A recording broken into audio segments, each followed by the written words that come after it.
미국의 미래학자 엘빈 토플러는 그에 져서 부의 미래를 통해 기업은 100마일의 속도로 변하고 있으며 정부는 25마일, 학교는 10마일, 그리고 정치는 5마일에 법은 1마일의 속도로 변하고 있다고 꼬집었습니다.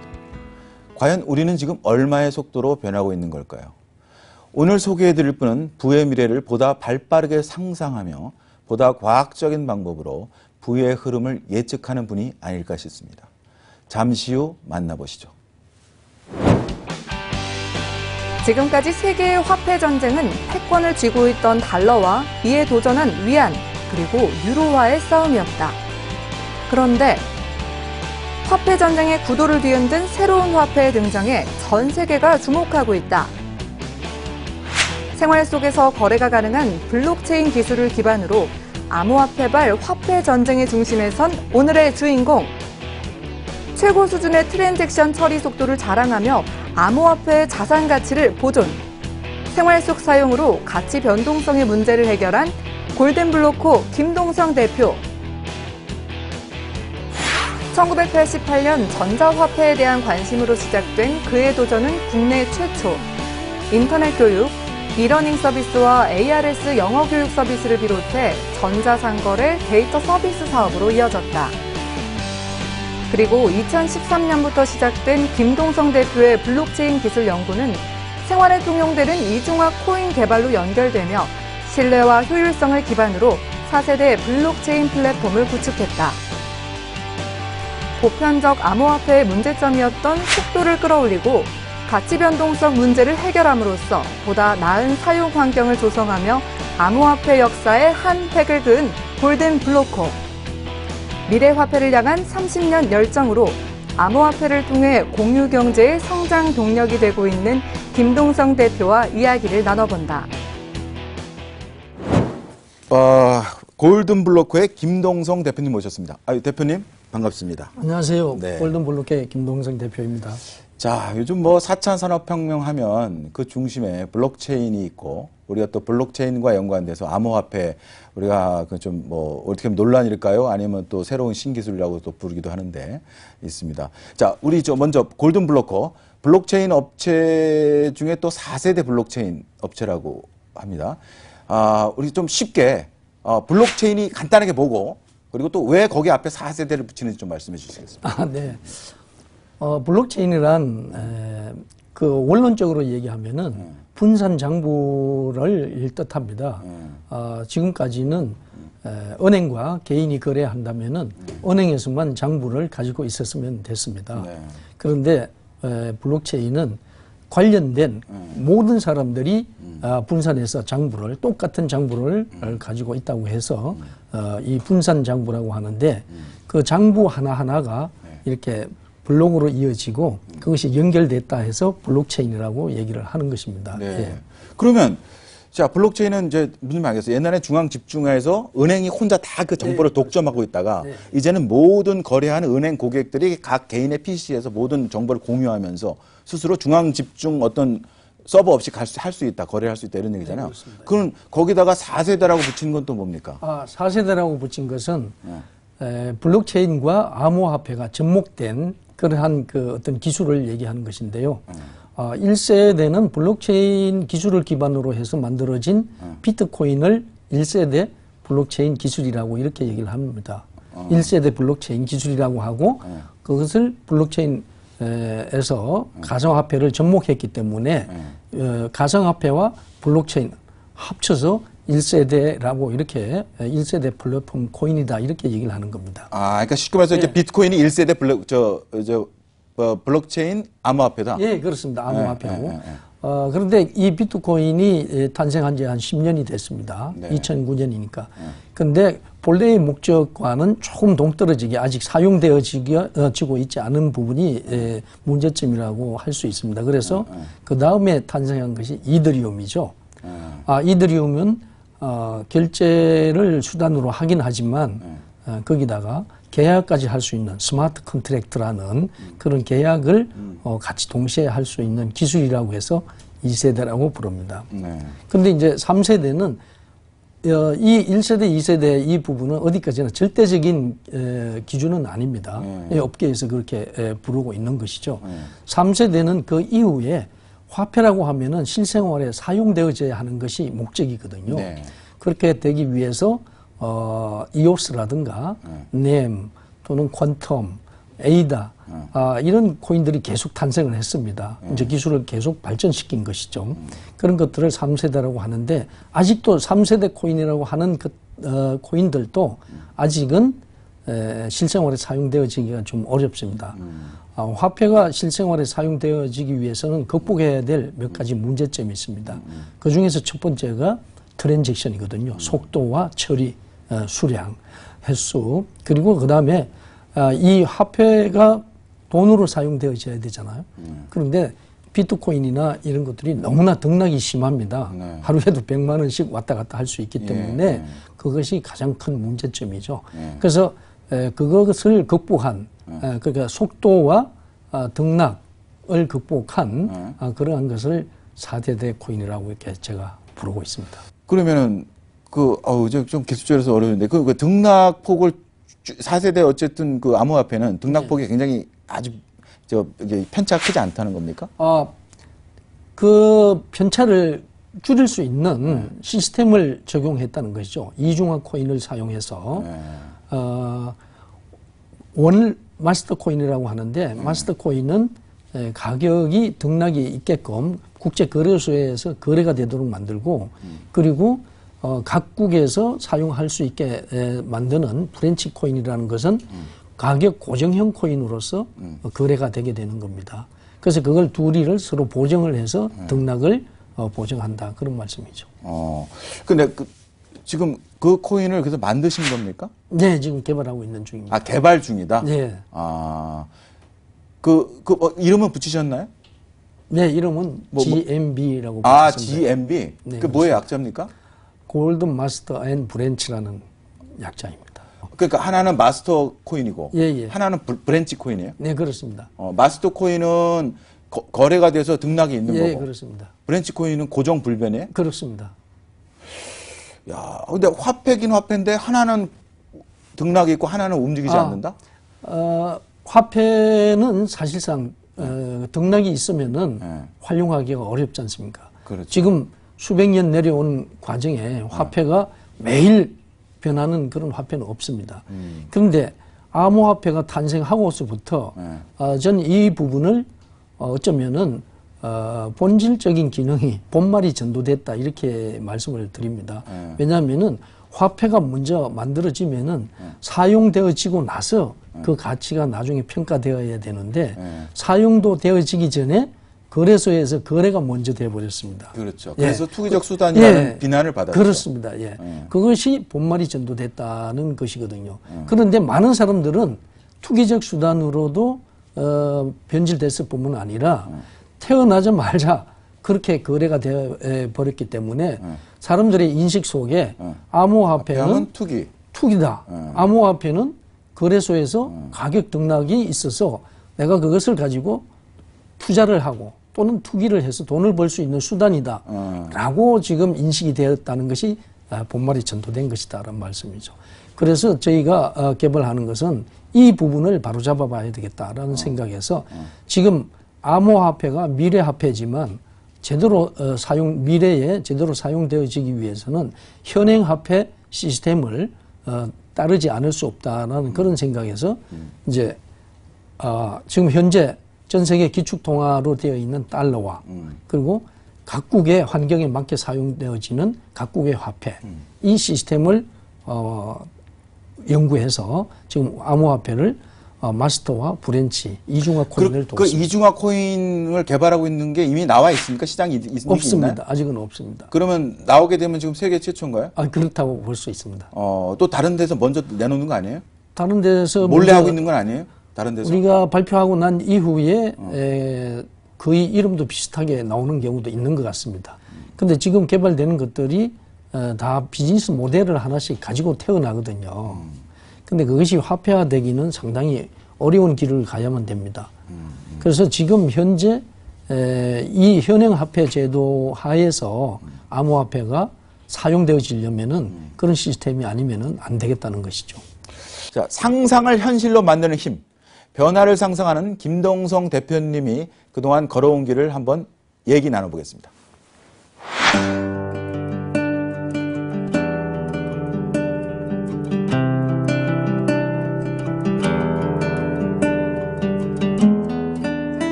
자, 그러면 우리 김동성 대표님, 지금 4세대 블록체인의 이제 선두주자로 나오기까지 좀 인생 역정 좀 얘기 좀 들어보겠습니다. 자, 대표님, 제가 듣기로, 우리 좀 사실 그 직장을 좀 언제 또 어떤 계기로 나오셨는지 좀 말씀해 주시겠습니까? 공직이라는 것이 좀 단조롭습니다. 근데 이제 저 같은 경우에는 호기심이 좀 많다고나 할까요? 뭔가 변화하는 시대에 좀 더 앞서 봐야 되겠다. 너무 단조롭다. 공직 사회가 뭐 국가에 대한 봉사라든가 이런 것들은 뭐 그 기본 개념이고 그런 과정에서 뭔가를 좀 더 사업적인 차원을 한번 찾아봐야 되겠다고 하고 있는 차에 적극적으로 사업을 권유한 사람이 있었습니다. 그래서 제가 많은 만류에도 불구하고 과감하게 그만두고 기업을 운영을 했었습니다. 그게 97년입니까? 아닙니다. 93년입니다. 그럼 그때 이제 15년 차 이제 공직 생활 하시다가 그때는 이제 이제 막 인터넷이 이제 막 일반에게 알려질 때죠. 93년. 그렇습니다. 90년도에 제가 알기로 90년도쯤에 인터넷이라는 것이 우리나라에 이제 막 얘기가 돌 때고 말씀하신 것처럼 93년도 정도에 인터넷이 어느 정도 이제 막 시작을 하던 그런 때였습니다.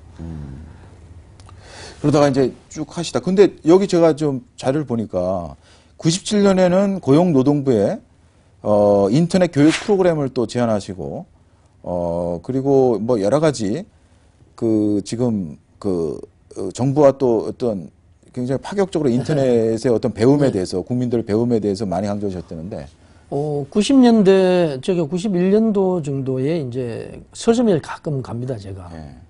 사회가 어떻게 변해가나.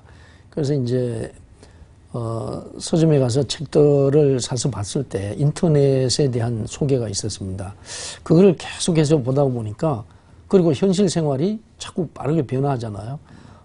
이것은 현실에 보이는 세계보다도 보이지 않는 세계가 더 커지겠다라는 그런 느낌을 받았습니다. 그래서 인터넷을 공부하게 됐고, 그리고 이제 제가 기업을 운영하면서 너무나 빠르게 모든 것이 변했습니다. 예를 들면은 저희 회사에 직원이 한 150명 정도 됐습니다. 근데 이제 우리 사회에서 기술 분야에서 최고라고 하는 기술사가 있거든요. 기술사 분들만 해도 한 30명 정도 됐습니다. 근데 한 부서에서 일을 할 때 그 인터넷과 컴퓨터가 없을 때는 예를 들면 한 10명에서 한 석 달 정도 일을 했어야 될 것이 인터넷 컴퓨터 프로그램이 보급되면서 한 10명 정도가 뭐 한 일주일이면 끝나는 이러한 변화를 봤습니다. 그래서 인터넷을 연구하고 그리고 앞으로 변화될 세상을 예측해 보기도 하고 그리고 이제 엘빈 토플러의 책도 보고 이러는 과정에서 미래는 너무나 빨리 변하고 너무나 폭넓게 변하는구나 이렇게 생각을 했었던 것이죠. 우리가 정부는 또 그렇게 얘기해요. 또 상당수에는 블록체인이라는 그 거래 분산 기술, 지금 이제 중앙 집중화 시대는 가고 거래 분산 기술로서의 그거는 유용하다. 하지만 암호화폐는 사기다라는 일부 이제 일부 정권 인사들의 시각도 있고 아니면 또 이제 일본 예를 들어서 이제 방송인 중에 우리 유시민 씨가 한번 암호화폐 논란이 불거졌을 때 나와갖고 굉장히 그 화려한 언변으로 암호화폐는 네덜란드 튤립 사기 열풍을 예로 들면서 똑같은 사기극이 다시 현대판에 벌어지고 있다 이렇게 표현을 했어요. 자, 이게 참 어떻게 반론하시겠습니까? 그 부분에 대해서는 참 드릴 말씀이 많은데요. 꼭 꼬집어서 말씀을 하셨기 때문에 이 블록체인은 비단 암호화폐에만 쓰이는 것이 아니거든요. 그리고 블록체인은 그냥 그 원론적으로 얘기했을 때 분산장부다 이렇게 말씀을 드리지만 블록체인은 우리 인류 역사상에 가장 멋진 발명품일 수 있습니다. 인터넷보다 더 세상을 바꿀 발명품이기 때문에 근본적인 얘기 외에 블록체인이 세상을 바꿔놓을 그러한 분야는 우리 인류 전반입니다. 근데 그 블록체인 기술이 없이는 앞으로 4차 산업혁명도 상당히 어려움을 겪을 수 있다. 이렇게 봐지는 것이 블록체인인데 그 블록체인이 재구실을 하려면은 암호화폐가 분명히 있어야 되는 거거든요. 근데 그 당시 이제 저도 그 TV를 봤습니다. 그 토론을 봤는데 그 훌륭한 작가님이시잖아요. 그런 분들이 대중에게 미치는 영향은 상당하거든요. 아직도 그 당시 암호화폐에 대해서 국민들은 잘 모르고 있을 때였거든요. 네. 그런데 그런 토론을 하면서 영향을 미친 것은 많은 결론적으로 얘기하면은 많은 관여하는 분들이 업계 분들이 얘기를 합니다. 대한민국의 블록체인과 암호화폐 기술을 10년을 후퇴시켰다 이렇게 얘기를 하는데. 그러니까 자, 그럼 제가 좀 쉽게 제가 이해한 바를 말씀드리면 블록체인 기술이 발달하기 위해서는 암호화폐라는 것은 필수 불가결하게 같이 가야 된다. 맞습니다. 그러니까 동전의 앞뒤면과 같은 존재다. 이렇게 예, 그렇기도 보시는 건가요? 하고요. 꽃이 피는 나무가 있다면은 나무와 꽃이다 이렇게 볼 수가 있는데요. 그것을 지금 그 일각에서는 분리설을 제기하는 이 학자들이 있고요. 그리고 불가설 절대 블록체인과 암호화폐는 분리할 수 없다라는 학설을 가지고 있는 분들이 있는데 후자가 우위에 있습니다. 그런데 왜냐하면은 이 블록체인으로 활용할 수 있는 것은 공공성이거든요. 전 세계 전 분야의 인류를 위해서 어떤 공유 경제를 실천할 수 있다랄까요? 우리가 자본주의가 실패하니까 그것을 자본주의를 좀 더 이론적으로 발전시키겠다고 사회주의가 탄생했고 그것이 그 이후에 더 공산주의가 탄생했는데요. 지금 말씀하신 그 암호화폐와 블록체인은 분리할 수 있다는 분리설이 우위에 있다고 말씀하시는 건가요? 아닙니다. 아니, 그 거꾸로라고요. 거꾸로입니다. 분리설을 얘기하는 분들은 예를 들면 이렇게 얘기하면은 쉽게 예를 들 수가 있을 것 같아요. 그냥 극단적으로 얘기한다면은 자동차를 만드는데 기름을 사용하지 않습니다. 그러면 자동차를 만들어 놓고 말과 사람이 밀고 끌고 간다고 하면은 그렇다면은 이해는 할 수 있겠습니다만 그러면 자동차에 의미가 없지 않습니까? 에너지 원 없이 자동차를 만들겠다 하는 격이다. 네, 그렇습니다. 근데 이제 나름 조금의 일리가 있는 거는 프라이빗 블록체인을 얘기하는 부분은 있습니다. 프라이빗. 블록체인이 발달하고 그리고 사회를 변화시키려면은 퍼블릭 블록체인이어야 되거든요. 근데 프라이빗 블록체인이라는 건 허가된 사람만 그 블록체인의 구성원이 되는 것이거든요. 그것은 어찌 보면은 본인들의 하기 좋은 어떤 변명일 수도 있고요.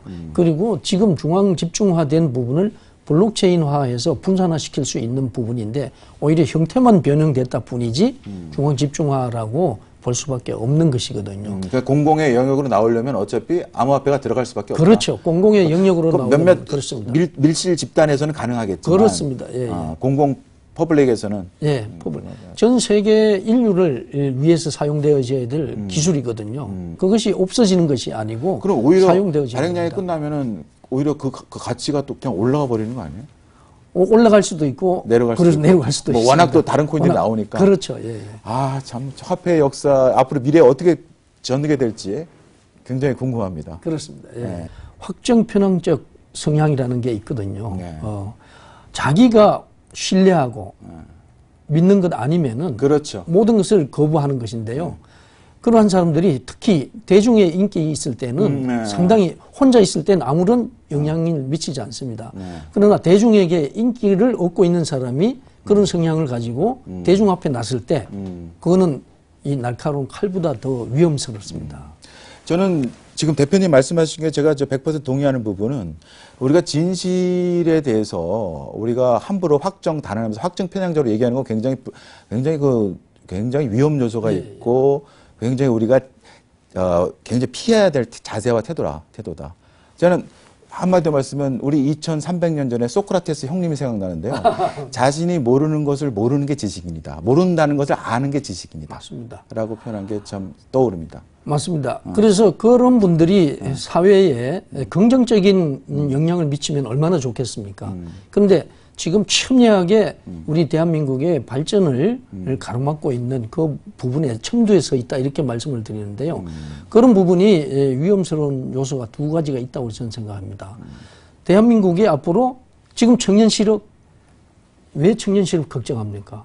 블록체인화, 블록체인 ICO를 크립토밸리를 만들든지 해서 블록체인 타운을 만들든지 해서 스위스나 뭐 싱가포르나 심지어 필리핀도 특구를 만들었습니다. 그 나라처럼 이렇게 이 기술을 받아들인다면은 이 젊은 사람들 일할 자리 많습니다. 그래서 정부가 나아갈 길을 가로막는 부분에 의견을 독단적인 잘못된 의견을 제시해 준 것이 하나 큰 잘못이고요. 두 번째 잘못은 그런 분들이 생각하는 것은 자기가 많은 세상을 구한다고 생각합니다. 그렇죠. 예. 뭐 우리가 말하면 확신범이 될 수가 그렇죠. 있죠. 많은 사람들이 잘못 갈 수 있는 길을 내가 구해줄 수 있다고 생각하는 그러한 우를 범하는 것이 아주 잘못됐다고 네, 저는 맞습니다. 그렇게 보는 겁니다. 자, 하나 또 질문 안 드릴 수가 없는 게 우리 지금 아까 법무부 박상기 장관이 또 막아놔갖고 네. ICO 네. 지금 막아놨고 지금 수많은 우리 수백 개 우리 국내 블록체인 업체들이 전부 외국으로 다 본사를 두고 있다고. 그러니까 현실적으로 가장 이 어려운 문제고요. 그리고 앞으로 나아갈 방향이라고 생각을 합니다. 첫 번째는 정부가 정말 이 블록체인을 좀 공부를 했으면 좋겠다는 생각이 들고요. 그리고 이 의용 교수라든가 또는 인기 영합에 편성하는 그러한 사람들의 발언이 많은 그 정부의 의견을 정부 정책을 결정하는데 반영이 안 됐으면 좋겠다는 생각입니다. 그래서 정말 블록체인 협회가 지금 무수하게 탄생을 하고 있거든요. 우리나라 90년대 벤처 시대였지 않습니까? 그 벤처 기업인들이 지금 거의 이 블록체인과 암호화폐를 연구하고 개발하고 있습니다. 그런 분들이 지금 걸어온 길이란 산정인이거든요. 그런데 그 당시 90년대부터 발전되어 온 이 인터넷보다 더 세상을 변화시킬 수 있는 그런 훌륭한 블록체인을 그렇게 알지도 못하는 사람들이 한마디로 이렇게 의견을 내서 정부의 방향을 참 호도할 수 있다는 것은 참 안타까운 일이라고 볼 수 있겠죠.